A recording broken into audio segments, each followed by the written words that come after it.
पुरेसे पाणी प्यायल्याने शरीरातील अनेक समस्या दूर होतात.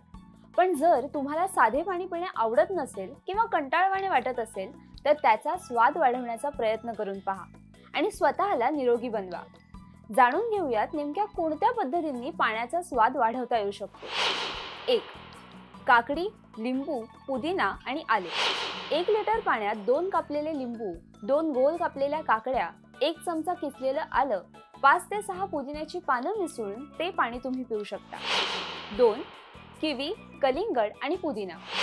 1 लिटर पाण्यामध्ये 2-3 किवीचे गोल पातळ काप, कलिंगडाचे आवश्यकतेनुसार चौकोनी छोटे छोटे तुकडे आणि 5-6 पुदिन्याची पानं टाकून तुम्ही पाण्याचा स्वाद वाढवू शकता. 3. सफरचंद आणि दालचिनी.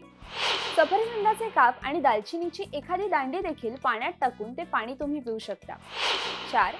संत्रे, ब्लूबेरी आणि पुदिना. 1 लिटर पाण्यात गोल कापलेल्या संत्र्याचे काप, 1 वाटी ब्लूबेरी आणि पुदिन्याची पानं टाकून देखील पाण्याचा स्वाद वाढवता येऊ शकतो. 5. ग्रेपफ्रूट, संत्र आणि पुदिना. एका संत्र्याचे गोल केलेले अर्ध्या ग्रेपफ्रूटचे काप आणि 5 ते 6 पुदिन्याची पानं 1 लिटर पाण्यामध्ये टाकून ते पाणी देखील तुम्हाला पिता येऊ शकेल. या सर्व छोट्या छोट्या टिप्स नक्कीच ट्राय करून पहा आणि अशाच नवनवीन व्हिडिओ आणि टिप्ससाठी माय महानगर मानिनीला नक्की सबस्क्राईब करा.